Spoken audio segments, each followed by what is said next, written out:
America के ground attack के लिए तैयार है ईरान। ईरान के कमांडो दक्षिण की तरफ मोर्चा संभाल चुके हैं। एक तरफ अमेरिका की मरीन फोर्स और दूसरी तरफ ईरान के IRGC कमांडो।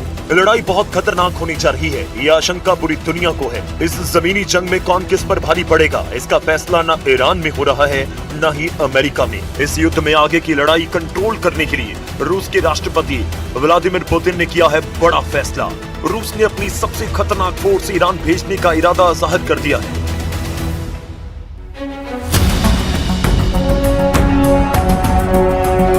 रिपोर्ट है कि पुतिन ने अपनी स्पेशल फोर्स ईरान में उतारने का फैसला किया है। पुतिन के ऑर्डर पर कमांडर कादिरोव ने ईरान युद्ध में उतरने का इरादा पक्का कर लिया। कादिरोव ने कहा कि वो खुद इस जंग में उतरकर अमेरिका से लड़ने के लिए तैयार है।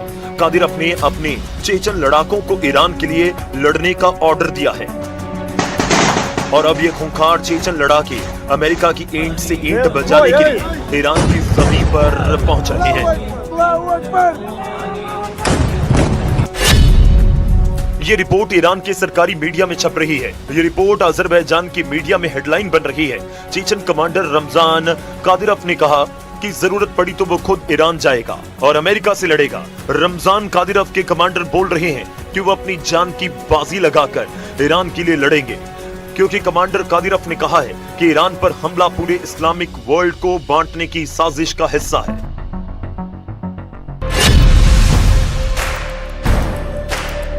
यूक्रेन के मारियुपोल, बखमुत और रूस के कर्स्क में पूरी दुनिया के कादिरोव के लड़ाकों की बहादुरी देखी है। चेचन लड़ाके किस तरह लड़ते हैं, गोली और बारूद से डरते नहीं बल्कि उनके बीच जीते हैं। अब चेचन लड़ाकों की इसी बहादुरी को पुतिन ईरान में इस्तेमाल करना चाहते हैं। ये रिपोर्ट्स बता रही हैं कि अमेरिका को हराने के लिए पुतिन ने अपने जांबाज लड़ाकों को ईरान में उतारने का फैसला किया है।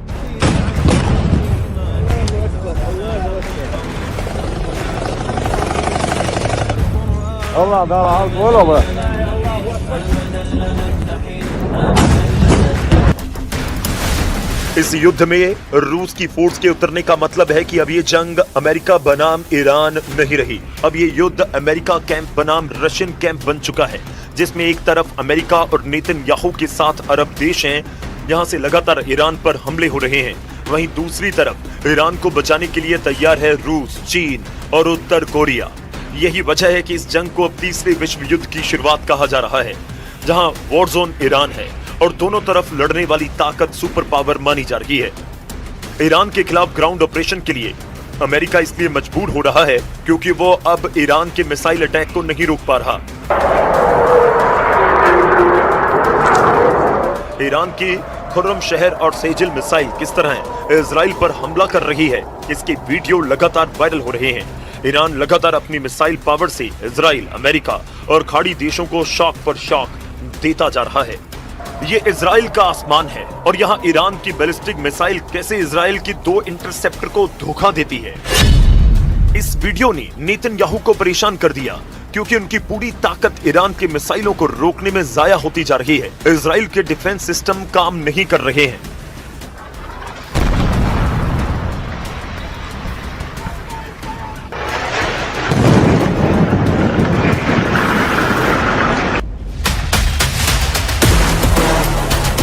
ईरान के क्लस्टर बम जहां गिरते हैं वहां ऐसी तबाही होती है।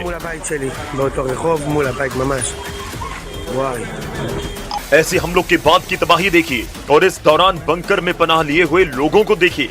इजराइल में इस वक्त ईरान की मिसाइलों का बहुत ज्यादा खौफ है और इसकी वजह है वो एयर डिफेंस सिस्टम जो पूरी तरह से फेल हो चुके हैं। अब तक युद्ध में ईरान ने 1200 से ज्यादा बैलिस्टिक मिसाइल दागे हैं, 4000 से ज्यादा ड्रोन हमले किए हैं। ऐसे लगातार हमलों को रोकने के लिए इजराइल, अमेरिका और साथ ही अरब देशों ने पैट्रियट सिस्टम की 2500 इंटरसेप्टर मिसाइल दाग डाली है। ऐसा ही हाल बाकी एयर और मिसाइल डिफेंस सिस्टम का है। आयरन डोम जैसे मशहूर सिस्टम भी फेल साबित हुए और यही वजह है कि इजराइल में हालात बहुत ज्यादा दयनीय हो चुके हैं। वो ईरान की मिसाइल नहीं रोक पा रहे।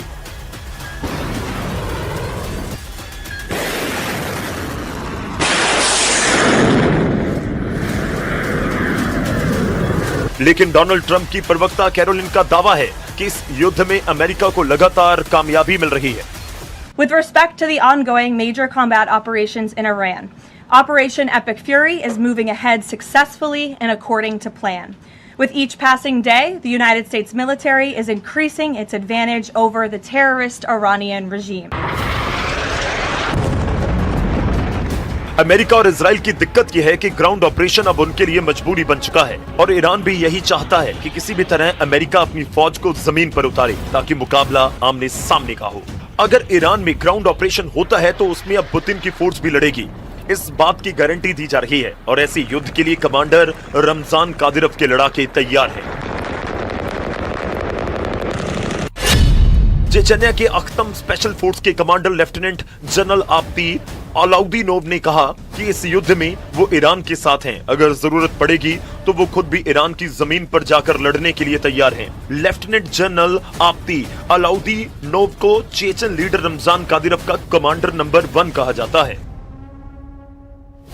आब्दी अलाउद्दीनोव चेचन्या की अखमत फोर्स का कमांडर है जो कादिरव की स्पेशल फोर्स मानी जाती है और इसी फोर्स ने कर्स्क और मारियोपोल में पुतिन को जीत दिलाई है। यही वजह है कि आब्दी अलाउद्दीनोव कर्स्क का किल कमांडर कहा जाता है और यही किल कमांडर अब ईरान में पहुंचकर अमेरिकी मरीन का सबसे बड़ा खौफ बनने को तैयार है। चेचन्या की फौज कैसे लड़ती है, इसके वीडियो लोगों ने यूक्रेन में देखे हैं। पुतिन का सबसे भरोसेमंद कमांडर रमजान कादिरव और उसका एक एक लड़ाका अगर ईरान में उतरा तो जंग बहुत भीषण होगी। इस बात की गारंटी पुतिन कैंप से मिलने लगी है, लेकिन ट्रंप का मीडिया डिपार्टमेंट पूरी तरह इस युद्ध को अमेरिका के पक्ष में बता रहा है। Iran will no longer have the credible ability to threaten the United States or our allies, which is, of course, the overall objective and mission the president set out when he launched Operation Epic Fury. Trump Iran पर हमला करेंगे या खुद को बचाएंगे या फिर Israel के युद्ध में पूरी ताकत झोंक देंगे। जबकि नेतन्याहू ने साफ कर दिया है ईरान के खिलाफ ग्राउंड ऑपरेशन में इजराइल शामिल नहीं होगा और इसकी वजह है लेबनान का फ्रंट। एक तरफ ईरान पर हमला, दूसरी तरफ इजराइल पर अटैक। युद्ध में एक दूसरे को पूरी तरह खत्म करने के लिए एड़ी चोटी का जोर लगा रहे हैं ईरान और इजराइल। युद्ध कितना लंबा खिंचेगा ये तस्वीरें बता रही हैं। ईरान की पावर ग्रिड पर हमले के बाद इजराइल की बहुत ही खास रिफाइनरी टारगेट बनी है। यह है उत्तरी इजराइल का शहर हाइफा और यहां रिफाइनरी पर हुआ है हमला। तेल के भंडार धू धोकर जल रहे हैं, धुआं मीलों दूर से देखा जा सकता है। ये नेतन्याहू को बताने की कोशिश है कि ईरान पर हमला होगा या फिर लेबनान पर अटैक होगा तो इजराइल तक जवाब जरूर पहुंचेगा। ये हाइफा की मजान रिफाइनरी है जहां से इजराइल की जरूरत का 60% तेल तैयार किया जाता है।